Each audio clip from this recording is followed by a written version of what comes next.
नमस्कार विद्यार्थी मित्रांनो आजच्या या व्हिडिओमध्ये आपण आज 10 नोव्हेंबर 2024 रोजी जो TET पेपर फर्स्ट झाला त्या TET पेपर फर्स्टमधल्या इंग्रजी विषयाचा आपण ॲनालिसिस पाहू। मित्रांनो हा पेपर जो फर्स्ट आहे तो पहिली ते पाचवी या शिक्षकांसाठी होता, पहिली ते पाचवीच्या शिक्षकांसाठी, आणि याच्यामध्ये एकूण 30 प्रश्न विचारले गेले। आपल्याला त्याच्यामधल्या इंग्रजी विषयाचं ॲनालिसिस करायचं आहे। मी माझ्या पद्धतीने उत्तराचं प्रिडिक्शन करण्याचा प्रयत्न करतोय, प्रिडिक्शन म्हणजे भाकीत करण्याचा प्रयत्न करतोय। आन्सर की आल्यानंतर आपल्याला मूळ उत्तर मिळतीलच, पण मी माझ्या पद्धतीने अचूक उत्तर देण्याचा प्रयत्न करतोय। चला आपण ॲनालिसिस करूया, पाहूया। मित्रांनो हा सेट बी आहे आणि या सेट बी मध्ये प्रश्न क्रमांक 31 ते 60 याच्यामध्ये इंग्रजी विभाग विचारला गेला आहे। आपण आपल्या पद्धतीने उत्तर देण्याचा प्रयत्न करू। चला पाहूया। 31 मित्रांनो पहा, इथं विचारलंय choose the correct alternative to fill in the blank. योग्य पर्याय निवडायचा आहे। The rich man travelled all over the world by air. मित्रांनो साधीशी गोष्ट आहे, ऑल ओव्हर द वर्ल्ड ही साधीशी फ्रेज आहे। तुम्हाला ऑल ओव्हर शब्द तुम्हाला दोन उत्तरामध्ये सापडतोय, आणि बाय एअर म्हणजे बाय एरोप्लेन। त्या श्रीमंत माणसाने संपूर्ण जगामध्ये विमानाने प्रवास केला, हवेमधून प्रवास केला म्हणजे विमानाद्वारे प्रवास केला असं त्याला म्हणायचं आहे। म्हणजे तुमचं उत्तर 2 असलं पाहिजे, ठीक आहे। चला 32 identify the mismatched pair. Mismatch pair म्हणजे चुकीची जोडी ओळखायची। मित्रांनो या प्रश्नामध्ये 3 जोड्या ज्या आहेत त्या मस्क्युलाइन फेमिनाइन अर्थात पुल्लिंग आणि स्त्रीलिंगाच्या जोड्या दिल्या आहेत, आणि एक चौथी जोडी चुकीची दिली आहे। पाहूया कोणती जोडी चुकीची आहे। पहिल्या जोडीमध्ये लिओपार्डेस म्हणजे नरचित्ता मादीचित्ता बरोबर आहे। लायन लायनेस हे बरोबर आहे। सिंहीण फॉक्स विक्झन नर कोल्हा मादी कोल्हा हे बरोबर आहे। पण मित्रांनो कॉक म्हणजे कोंबडा होतं, याची फेमिनाइन जर पाहिलं तर हे नव्हतं, म्हणजे ही जी पेअर आहे ही चुकीची पेअर आहे। उत्तर काय असलं पाहिजे म्हणजे मग तुमचं 32चं 4 हे उत्तर तुमचं पाहिजे। बरं 33 क्रमांकाच्या प्रश्नावर येऊ। याच्यामध्ये दिलं आहे की choose the correct comparative degree. मित्रांनो तुम्हाला कंपॅरेटिव्ह डिग्री विचारलं आहे फॉर द गिवन सेंटेन्स। दिलेल्या वाक्यासाठी तुम्हाला कंपॅरेटिव्ह डिग्री निवडायची आहे। No other island in the world is as large as Australia. दुसरं कोणतंही आयलंड जगामध्ये ऑस्ट्रेलिया इतकं लार्ज नाही आहे। मग याचं कंपॅरेटिव्ह फॉर्म येतो Australia is larger than any other island in the world. मित्रांनो पॉझिटिव्ह वाक्यामध्ये, पॉझिटिव्ह डिग्रीच्या वाक्यामध्ये जर नो अदरचा फॉर्म्युला वापरला असेल तर तुम्हाला कंपॅरेटिव्हमध्ये एनी अदरचा फॉर्म्युला वापरावा लागतो, आणि सुपरलेटिव्हमध्ये ऑफ ऑलचा फॉर्म्युला वापरावा लागतो। नो अदर, एनी अदर आणि ऑफ ऑल। आपल्याला विचारलं आहे कंपॅरेटिव्ह, तर कंपॅरेटिव्हमध्ये तुम्हाला पाहिजे एनी अदरचा फॉर्म्युला, की जे तुम्हाला 3 नंबरच्या वाक्यामध्ये सापडतं आहे की Australia is larger than any other island. इथं लार्जेस्ट सुपरलेटिव्ह आहे, ऑप्शन कटला त्या ठिकाणी पुन्हा लार्जर दॅन मोस्ट अदर जर व्हेरी फ्यूची रचना असती पॉझिटिव्हमध्ये तर व्हेरी फ्यूला मोस्ट अदर लागतं, आणि लार्जेस्ट हे सुद्धा सुपरलेटिव्ह हे चुकलं, कंपॅरेटिव्हमध्ये लार्जर।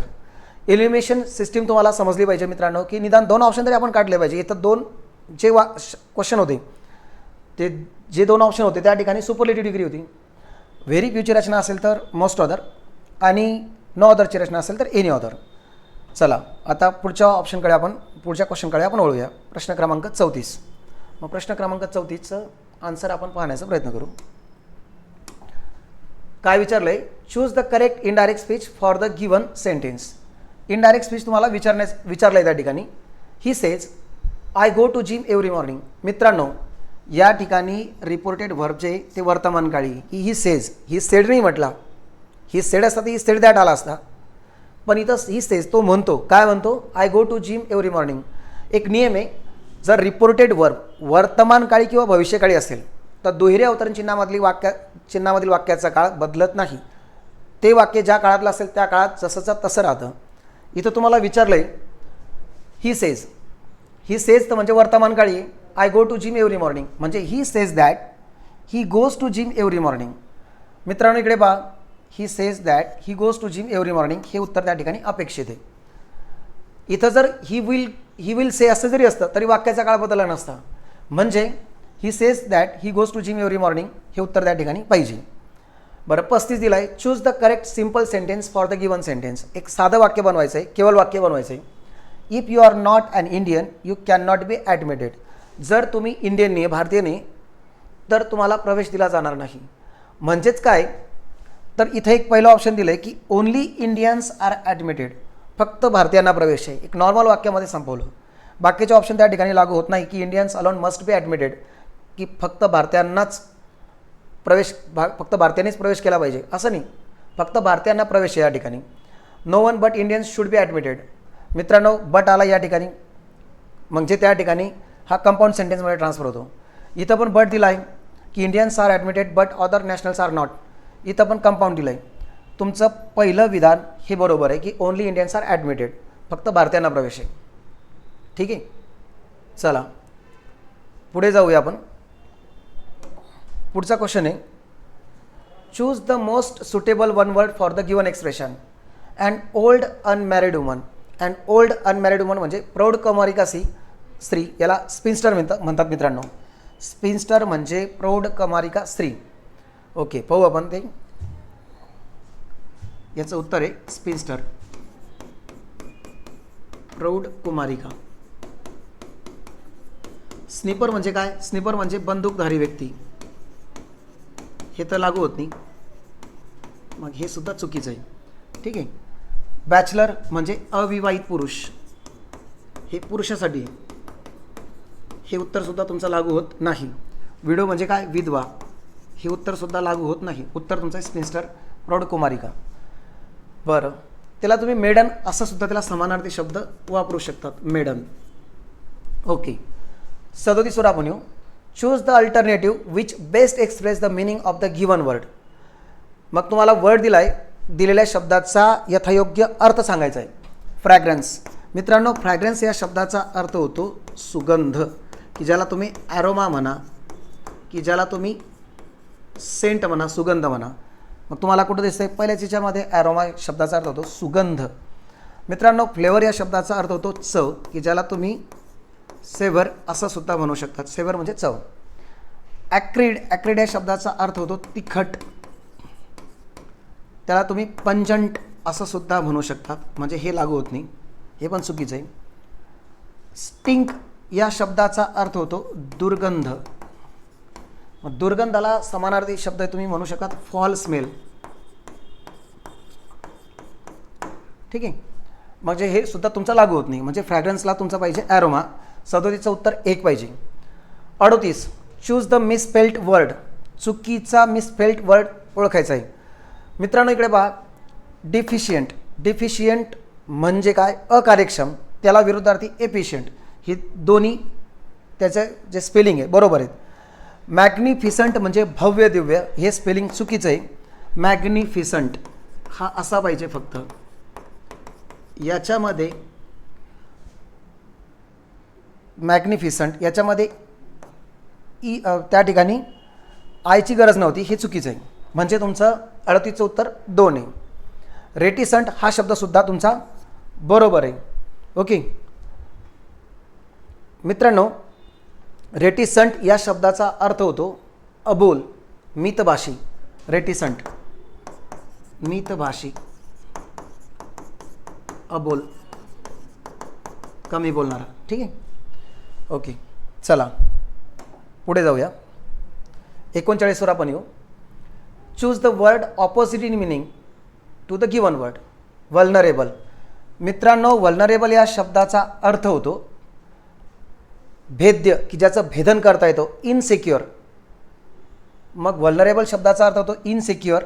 मग विरुद्धार्थी विचारला आहे तुम्हाला, विरुद्धार्थी शब्द त्या ठिकाणी सिक्युअर. सिक्युअर म्हणा किंवा सेफ म्हणा, हेच.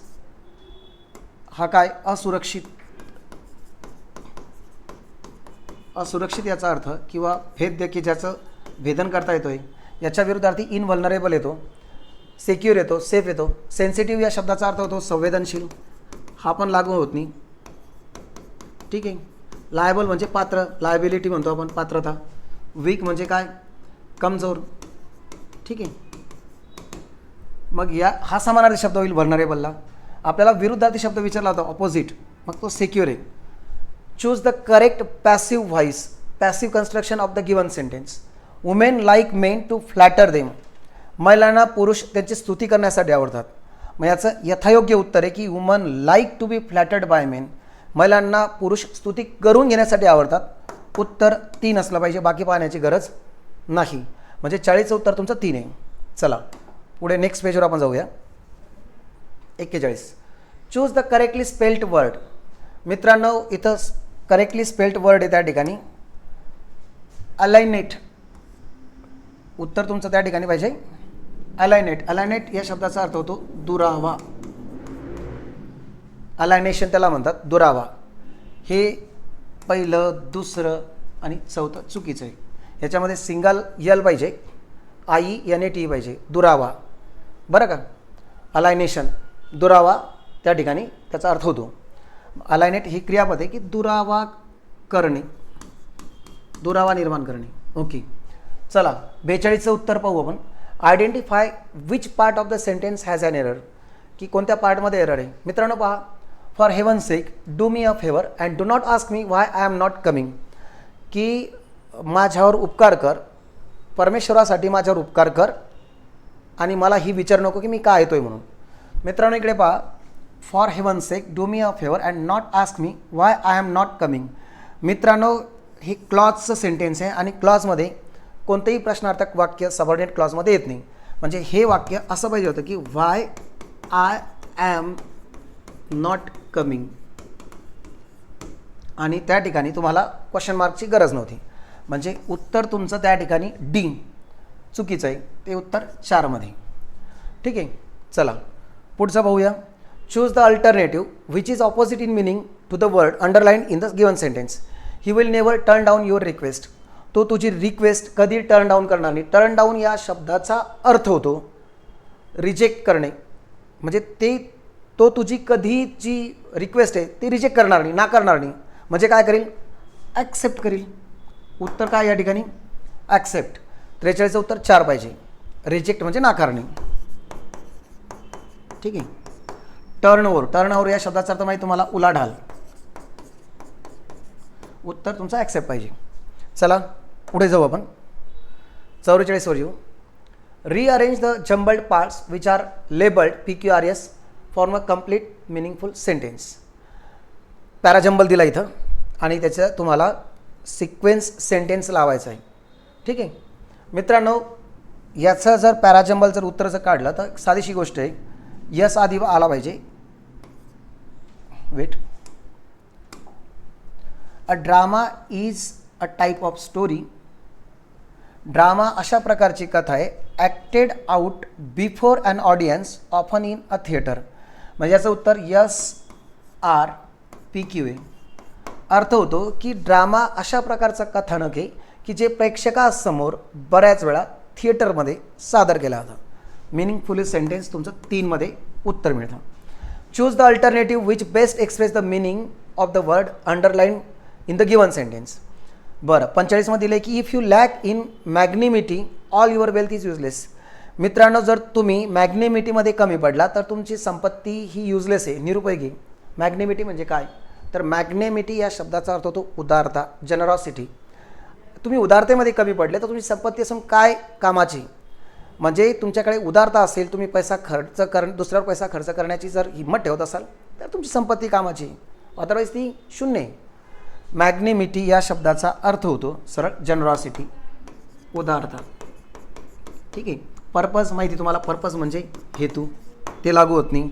मॅनेजमेंट म्हणजे तुम्हाला माहिती व्यवस्थापन. प्लॅनिंग म्हणजे तुम्हाला माहिती की प्लॅनिंगचा अर्थ होतो नियोजन, ते लागू होत नाही. चला नेक्स्ट आपण पाहू 46. आता 46चं उत्तर काय पाहूया. इथं काय 46. Choose the correct WH type question. Sorry माफ करा, 46 आहे, मी 47वर गेलो, 47ला. Select the correct cardinal number for the given 10 million. 10 million, million या शब्दाचा अर्थ होतो दशलक्ष. 10 मिलियन या शब्दाचा सरळ अर्थ होतो 1 कोटी. मग 1 कोटी म्हणजे काय, एकावर 6 शून्य. ठीक आहे मित्रांनो. एकक, दशक, शतक, हजार, 10,000, लक्ष, दशलक्ष, कोटी. पहिलंच 1 2 3 4 5 6 7, माफ करा 6 शून्य नाही 7 शून्य, म्हणजे 1 करोड. ठीक आहे. एकावर 7 शून्य म्हणजे 1 कोटी. 10 मिलियन म्हणजे 1 कोटी. सरळ सरळ उत्तर पहिलं पाहिजे. चला 47. Choose the correct WH type question to get the underline part as an answer. Underline केला पार्ट आन्सर येईल असा तुम्हाला WH क्वेश्चन फ्रेम करायचा आहे. मित्रांनो पहा प्रश्न दिला इथं की the combination of hard work and dedication is the key to success. जर तुमच्याकडे दोन गोष्टींचं कॉम्बिनेशन असेल, डेडिकेशन म्हणजे स्वतःला वाहून घेण्याची क्षमता आणि हार्डवर्क कठीण परिश्रम, या दोघांची जर सांगड असेल तर ते तुमचा सक्सेसचा राज आहे बरं का. ती त्याची की आहे. की म्हणजे चावी, गुरुकिल्ली आहे. मग यशाची गुरुकिल्ली काय आहे, त्याचं रहस्य काय, यशाचं रहस्य काय आहे, यशाचं रहस्य काय आहे. तर मग इथं दोन नंबरचा जे प्रश्न आहे तो क्रिएट करता येतो की what is the key to success. हे उत्तर योग्य असलं पाहिजे. म्हणजे 47 उत्तर तुमचं 2 पाहिजे. ठीक आहे. चला 48 वर येऊ. Name the underline clause in the given sentence. आता अंडरलाईन केलेला क्लॉज विचारला आहे त्यांनी. I have put it where I can find it again. मी त्याला अशा ठिकाणी ठेवलं आहे की जेव्हा मी त्याला अशा ठिकाणी ठेवलं आहे की ते मी पुन्हा त्याला सापडू शकेन. मग अशा ठिकाणी ठेवलं आहे. कोणत्या ठिकाणी, ठिकाणाबद्दल माहिती दिली व्हेअर. मग आयड्रो क्लॉज ऑफ प्लेस याचं उत्तर आहे. व्हेअर आणि व्हेरेवर याने जर कंजंक्शन जोडलं आहे आणि प्लेसबद्दल माहिती दिली तर ते आयड्रो क्लॉज ऑफ प्लेस होतो. प्लेसबद्दल माहिती दिली ना इथं की मी त्याला अशा ठिकाणी ठेवलं आहे की पुन्हा मी त्याला त्या ठिकाणाहून शोधून काढीन, असा त्याचा अर्थ होतो. म्हणजे आयड्रो क्लॉज ऑफ प्लेस तुम्हाला पाहिजे. चला पुढे येऊ पण 49 वर. Choose the correct alternative to fill in the blank. The first dash dash of कोविड-19 इज कोल्ड. मित्रांनो एकदम सिम्पल लॉजिक आहे. वाक्यामध्ये जर तुम्ही पाहिलं तर the first dash dash of Covid is काय आहे, सिंग्युलर आहे. म्हणजे 4 पर्यायापैकी नाम सिंग्युलर असलं पाहिजे होतं. सायन्स अनेकवचनी चुकतं आहे, फीचर्स अनेकवचनी चुकतं आहे, एव्हिडन्सेस चुकतं आहे. सायन्स म्हणजे चिन्ह, फीचर्स म्हणजे वैशिष्ट्य, एव्हिडन्सेस म्हणजे पुरावे. अनेकवचनी झालं. इथं सिम्पटम लक्षण बरं का. पहिलं लक्षण काय कोविड-19चं तर कोल्ड, थंडी. इज इथं सिम्पटम्स नाही आहे, सिम्पटम आहे. त्याच्यामुळे उत्तर 2 अपेक्षित आहे. ठीक आहे. 50. Identify the mood that underline the modal auxiliary shows in the given sentence. याच्यामध्ये दिलं आहे की Ashwini can speak several languages. Ashwini अनेक भाषा बोलू शकते. मग काय दाखवली तिची ॲबिलिटी, तिच्यामध्ये क्षमता आहे तेवढी भाषा बोलण्याची. म्हणजेच उत्तर पाहिजे तिथं ॲबिलिटी. 3. परमिशन म्हणजे परवानगी, परवानगीचा प्रश्नच येत नाही वाक्याच्या अर्थानुसार. कंपल्शन म्हणजे सक्ती, ते पण नाही. सर्टन्टी खात्री नाही, तिच्यात ॲबिलिटी आहे अनेक भाषा बोलण्याची. म्हणजे 60चं उत्तर काय पाहिजे 3. चला आपण पुढे जाऊ. आपण माफ करा 50 प्रश्न आपले झाले. आता पुढे दिलं आहे. आता 51 ते 55 याच्यामध्ये एक उतारा दिला आहे आणि त्या उतारावर आधारित क्वेश्चन दिले. मित्रांनो आपण उतारा वाचू. एक छोटासा उतारा आहे. Read the following passage and answer the questions selecting the most appropriate alternative. आता मित्रांनो इकडे पहा. एक प्रकारे लॉजिक त्या उतार्यामध्ये दिलं असतं आणि लॉजिकनुसार तुम्हाला उत्तर काढायचं असतं.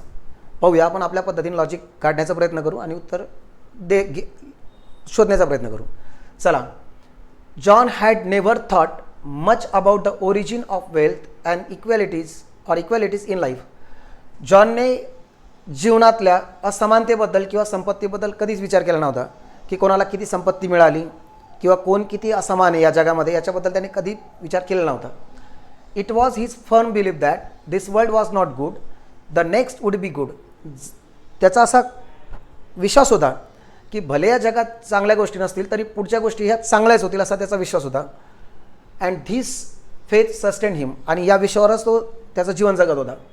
ही was not like some others whom he knew who would sell their souls to the devil. तो अशा माणसांपैकी नव्हता की ज्याने आपला आत्मा वाईट लोकांकडे, वाईट डेव्हिल म्हणजे काय राक्षसांकडे त्याने आपला आत्मा गहाण ठेवला, अशा लोकांपैकी तो नव्हता. राक्षसांकडे आत्मा गहाण ठेवणे म्हणजे काय, वाईट गोष्टींसाठी स्वाभिमान गहाण ठेवणे. मग अशा माणसाला तो नव्हता, म्हणजे तो स्वाभिमानी पुरुष होता असा त्याचा अर्थ होतो. बरं. ही ऑलवेज थॉट ऑफ गॉड. तो नेहमी देवाचा विचार करायचा बिफोर डुईंग एनिथिंग. कोणतीही गोष्ट करण्यापूर्वी त्याचा आधी त्याच्या मनात देवाचा विचार करायचा. म्हणजे हा एक चांगला माणूस आहे. He lived the life of an honest man. तो एक इमानदार माणूस म्हणून जगला. ठीक आहे. He had not married. लग्न केलं नव्हतं त्याने, but did not desire another man's wife.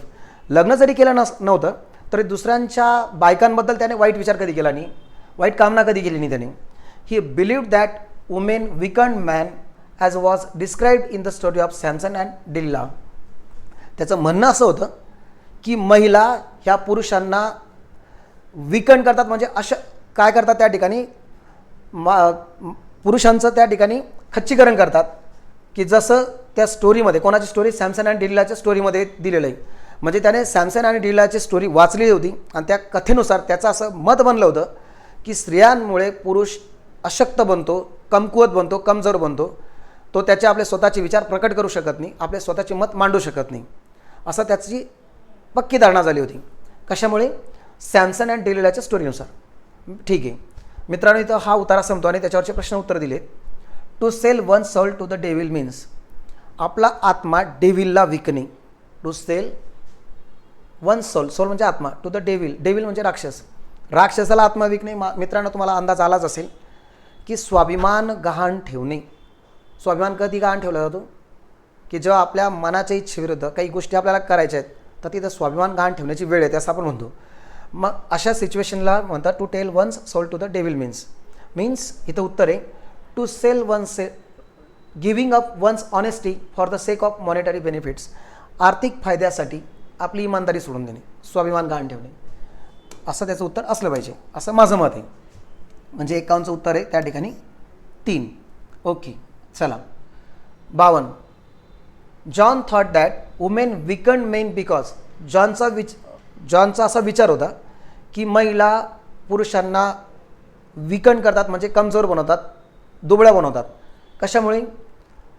तर त्या ठिकाणी माझं मत आहे त्या ठिकाणी he was convince that what the story of Samson and Delilah illustrate is correct. त्याच्या मतानुसार सॅमसन आणि डिलिलाने जी कथा सांगितली होती त्या कथेमध्ये जे वर्णन केलं होतं त्याचा पक्का निर्धार होता की त्यांचं म्हणणं बरोबर आहे. उत्तर त्या ठिकाणी माझ्या मतानुसार 4 पाहिजे. आता याच्यामध्ये व्हेरिएशन्स येऊ शकतील, मी माझं मत मांडलं या ठिकाणी. ओके चला पुढचं काय त्या ठिकाणी 53. 52चं 4 पाहिजे. 53. It was John's believe that. मग जॉनचा विचार काय होता, त्याचा विश्वास काय होता? विचार म्हणण्यापेक्षा विश्वास काय होता? तर विश्वास होता की the world is happy place. भलेही या जगात वाईट गोष्टी होत असतील तरी पुढच्या गोष्टी चांगल्याच होतील असा त्याचा निर्धार होता. म्हणजे the world is happy place असं त्याचं मत होतं. हे मी माझं मत व्यक्त करतो आहे. बरेच लोक असंही म्हणतील की one must lead and honest life, की प्रत्येकाने चांगलं जीवन जगलं पाहिजे. तो चांगला माणूस होता हे दाखवण्याचा प्रयत्न केला आहे, पण तो इथंच म्हणतो आहे पहा या ठिकाणी एक वाक्य दिलं आहे की वेट, त्याचा बिलीफ होता it was his firm belief that wait it was his firm belief that this world was not good the next would be good. जरी या जगात चांगल्या गोष्टी होत नसतील, जरी हे जग चांगलं नसेल तरी पुढच्या चांगल्या गोष्टी होतील असा त्याचा पूर्ण विश्वास होता. म्हणजे हे जग चांगलं आहे असं त्याचं म्हणणं होतं. ठीक आहे, हे मी माझं मत व्यक्त केलं आहे. चला आता 54वर आपण येऊ. 54. 6 प्रश्न राहिलेत आपले. By not desiring another man's wife John showed that. दुसऱ्यांच्या स्त्रियाबद्दल त्याने वाईट कामना केली नाही हे काय दर्शवतं?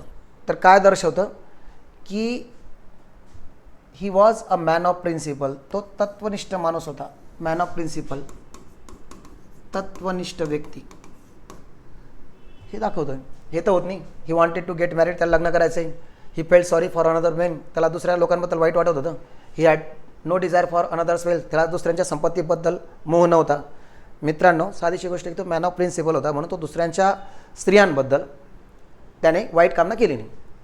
बरं, from the above passage we understand that John was. जर ओव्हरऑल पॅसेज वाचला तर आपल्याला जॉन कसा होता, तर जॉन कसा होता?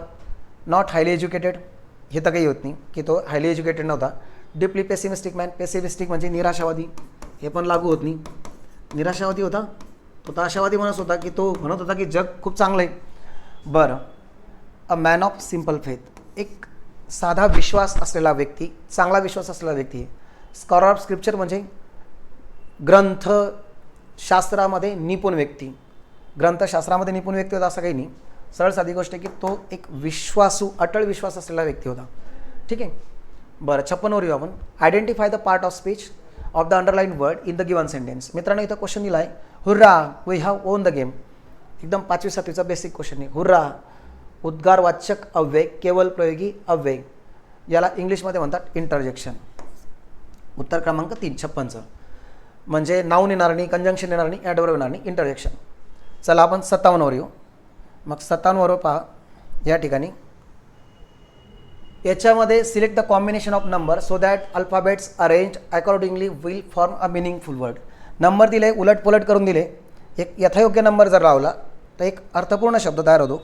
इथं एक वर्ड तयार होतो मित्रांनो, तो 3 मध्ये एक पहा एक वर्ड तयार होतो इस्टीम्ड. या शब्दाचा अर्थ होतो आदरणीय. बाकीची पाहायची गरज नाही. आदरणीय पहा. 1 क्रमांकाला काय ई, ठीक आहे. 3 क्रमांकाला यस, ई यस. 2 मध्ये टी. आणि 4 आणि 5ला डबल ई आहे. 4 आणि 5ला डबल ई. बरं 8व्याला सॉरी माफ करा, त्या ठिकाणी 7वं आहे, त्या ठिकाणी यम.